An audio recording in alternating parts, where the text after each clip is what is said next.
کہ انسان کے اندر طرح طرح کی روحانی بیماریاں ہوتی ہیں، اور وہی روحانی بیماریاں اس کے دین کے راستے میں حائل ہوتی ہیں۔ ہمارا دل نماز پڑھنے کو نہیں کرتا، ہمیں نماز کے لیے کھڑا کیا جاتا ہے تو ہم مجبوراً پڑھتے ہیں، اور دل چاہتا ہے کہ بس جلدی جلدی نماز ختم ہو اور ہم یہاں سے جائیں۔ حالانکہ آرام دہ ماحول ہوتا ہے۔ آج کل مساجد میں موسم کی شدت سے بچانے کا اہتمام کیا جاتا ہے، نمازیوں کو راحت دینے کا اہتمام مساجد انتظامیہ کی طرف سے ہوتا ہے۔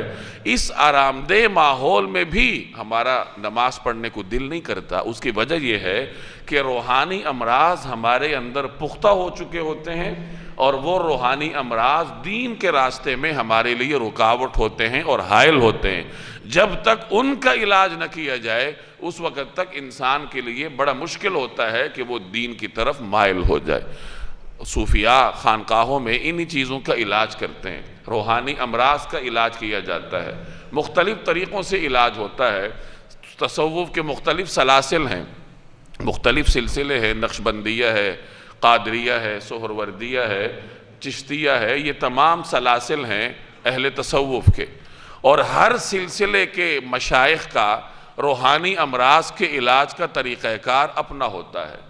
کچھ حضرات ایسے ہیں جو مجاہدات کے ذریعے علاج کرواتے ہیں، یعنی انسان کو مختلف سختیوں سے گزارتے ہیں۔ کچھ حضرات ایسے ہیں جو ذکر اذکار کثرت سے کرواتے ہیں، اور ذکر اذکار کے ذریعے انسان کے دل کا علاج کیا جاتا ہے۔ تو مختلف حضرات کا اپنا اپنا طریقہ کار ہے۔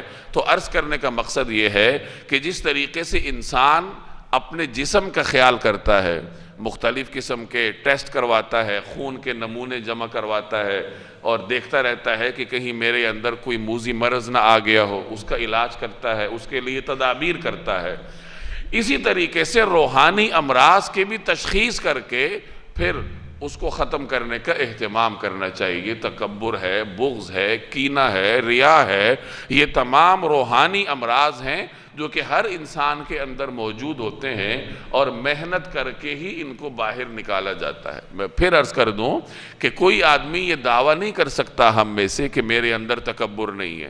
بظاہر ہم دوسروں کو جھک جھک کر ملیں گے، تواضع کا اظہار کریں گے، اور یہ جتلانے کی کوشش کریں گے کہ جی ہم تو بڑے عاجز ہیں، لیکن جیسے ہی ہمارے طبیعت کے خلاف کوئی بات ہوتی ہے تو پھر انسان کے اندر کا تکبر جو ہے وہ اٹھ کر باہر آتا ہے۔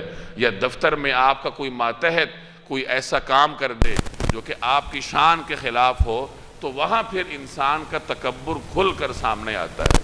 تو اس لیے اس مرض کو تلاش کر کے اس کو کھرچنا، اس کو نکالنا، یہ ہر انسان کے لیے ضروری ہے، ورنہ یہ روحانی امراض اللہ جل جلالہ تک رسائی کے راستے میں سب سے بڑی رکاوٹ ہے۔